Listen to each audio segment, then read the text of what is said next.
Are you married to an addict or alcoholic? Or are you in a committed relationship with one? Me too. Join me, Anonymously Bex, on my journey of self-discovery. I will guide you through a myriad of topics designed to illuminate a path towards your own awakening. Addiction is a family disease. Everyone in its orbit is profoundly affected. Subscribe to our podcast to help me, Anonymously Bex, continue to provide tailored content to the unwitting lives of addicts and alcoholics. And now for this week's article. Welcome. Today's article is called The Evolution of Codependent Behaviors in Parenthetical Active Addiction Relationships.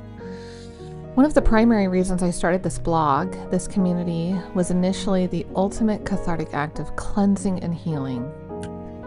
However, the deeper I fall through membranes of consciousness, awakenings one might say, I can see how the creation of this community was simply another outlet for the codependent characteristics that live deep within my psyche. The ultimate act of codependency, one might say.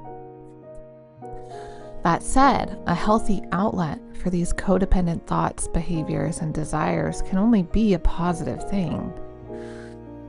While I'm in this period of ultimate growth, being forged by the flame of addiction, it will take time for me to recognize, observe, and course correct my own thoughts, behaviors, and patterns. So I am making the conscious choice, the effort, to give myself grace and kindness through this challenging time in my life. This community is meant to be a haven, a safe space for women who have been scorched by loving someone suffering from alcoholism or addiction. Living with someone in active addiction is a unique blend of chaos, heartache, abuse, and trauma. It can be very isolating living under such constraints. I particularly found it hard to relate to anyone. Other parents or other married women, their quote-unquote problems seemed so superficial, so easily conquerable. They would describe whatever superficial squabble was at hand in their own home, and I would immediately think, wow, you two argued over leaving dirty dishes in the sink? What an easy argument to experience. I would have just cleaned the dishes and been done with that. An inherently codependent solution to an everyday problem, one might say. As we know, the unwitting wives of addicts or alcoholics living with someone in active addiction, someone who refuses to stop drinking, someone engaging in legal or illegal drug use, is in fact incredibly dangerous. The alcohol, the substances, the intoxication are damaging their ability to make sound, logic-based, wise decisions. Without that capability, the only factors at play are the intoxication itself and the damaged neural pathways that lean more towards lunacy than reality. Now, I feel it's important to say I am not a medical professional. I am not a mental health professional. I possess a postgraduate degree in an entirely unrelated field.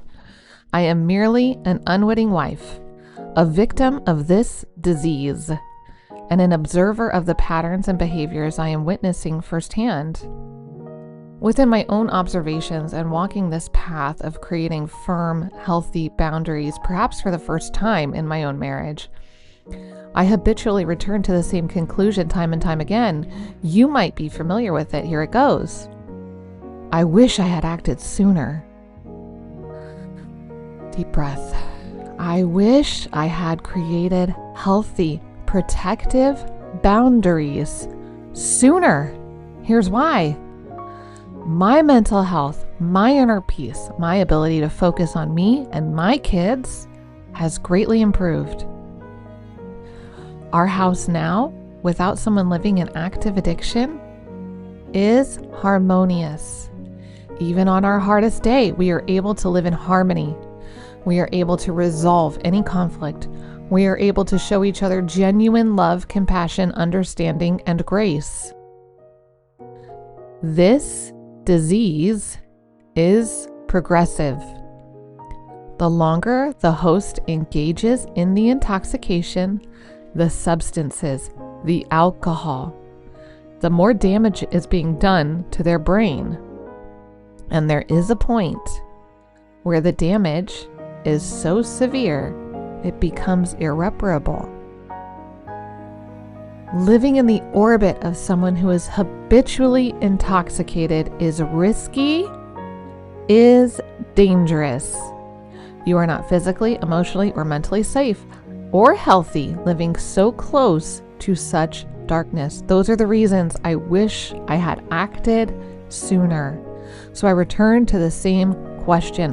Why did it take me so long to enact healthy, protective, and ultimately positive boundaries?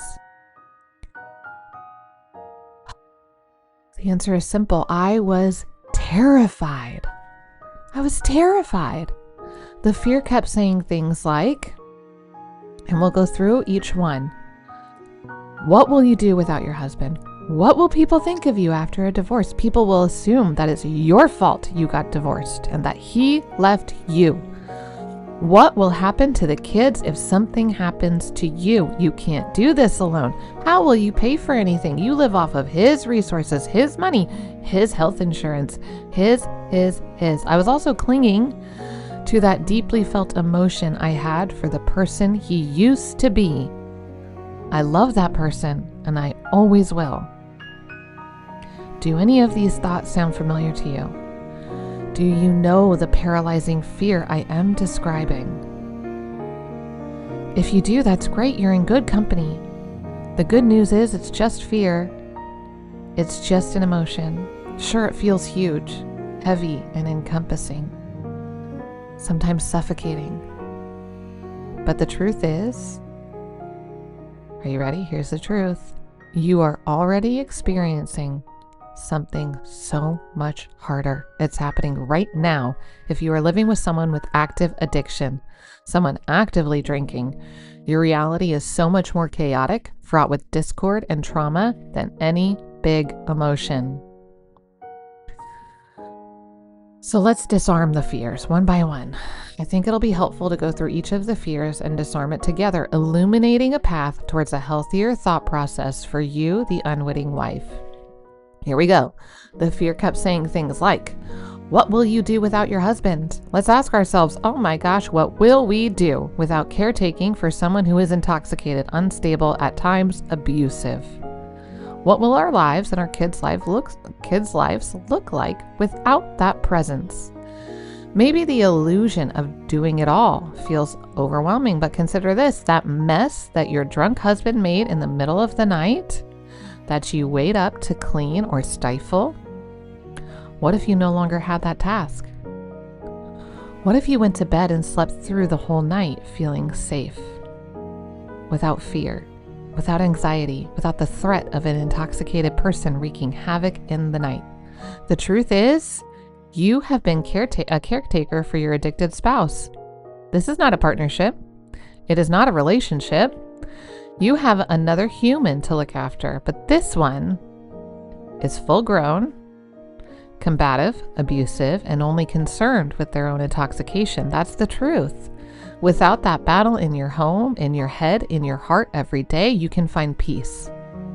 And that peace feels so freeing. Here's the next fear.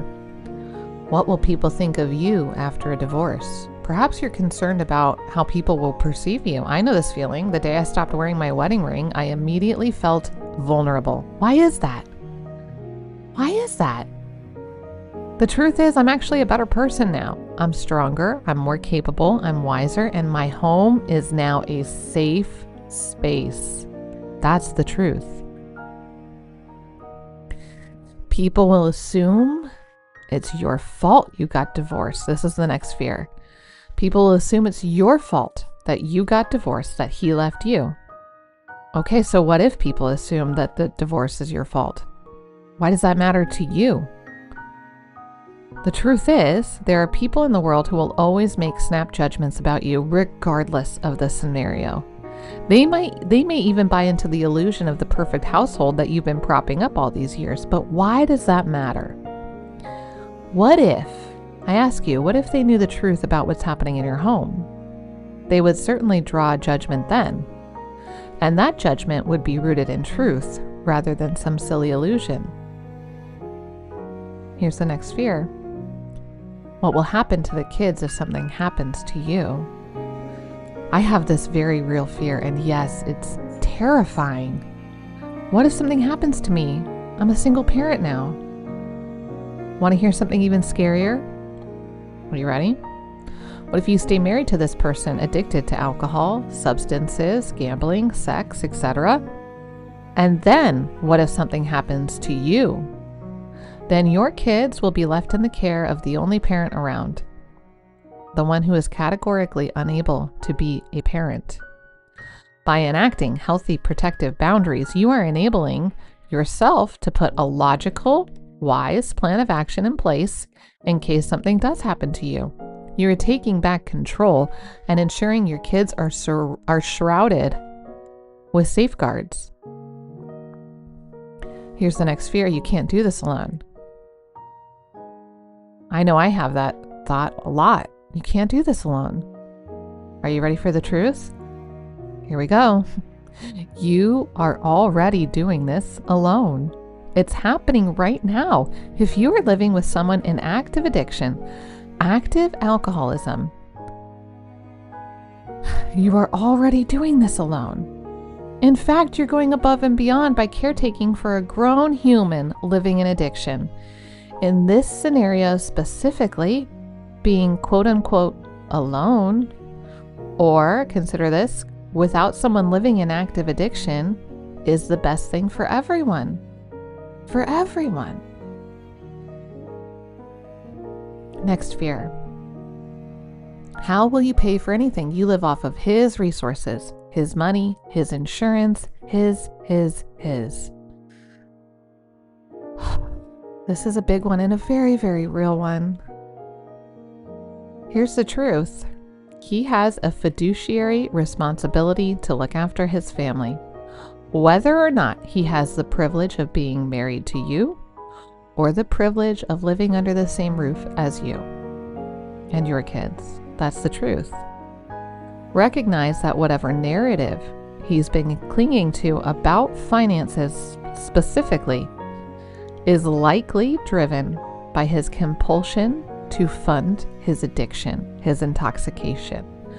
So take a moment to really work through the narrative, apply some critical thinking, and draw your own logic-based conclusions. A sigh of relief. Here's the really good news. The news that will make it easy for you to sleep at night, or at least it makes it easy for me to sleep at night. If your husband, your partner, the love of your life refuses to get sober and stay sober, they have given you no other option. Living with someone in active addiction and preserving your own mental health is not possible. So if they make that choice, they have given you no other viable option. You have to choose to protect yourself and certainly any kids from the lunacy of this disease. Yes, that is heartbreaking, devastating, and that's okay. It's okay. It's okay to feel the heartbreak. Life was never promised to be easy or painless. But know this, you will survive this heartbreak. You can even be better for it. You will be wiser about the depths of humanity and equipped to make better choices moving forward. But to get there, you have to make the first hard choice. Set the boundary. Create your sphere of safety around your person and know that the path towards serenity in your life is underfoot. Until next time, Anonymously Bex. Do you like this content? Do you find it helpful for navigating your own journey? If you do, please take time to subscribe to the Secret Spirits podcast. By subscribing to this channel, you can help me, Anonymously Bex, continue to provide tailored content to the unwitting wife of an addict or alcoholic. If you have comments, suggestions, or are open to sharing your own experience being bound to an addict or alcoholic, email me today, admin@secretspirits.com. Do you need one-on-one support in this time of need? Book a consultation with me, Anonymously Bex, or join our membership program where you can begin to build your own support system. Visit our website, secretspirits.com. Subscribe to our channels, Secret Spirits, to get more from Secret Spirits today.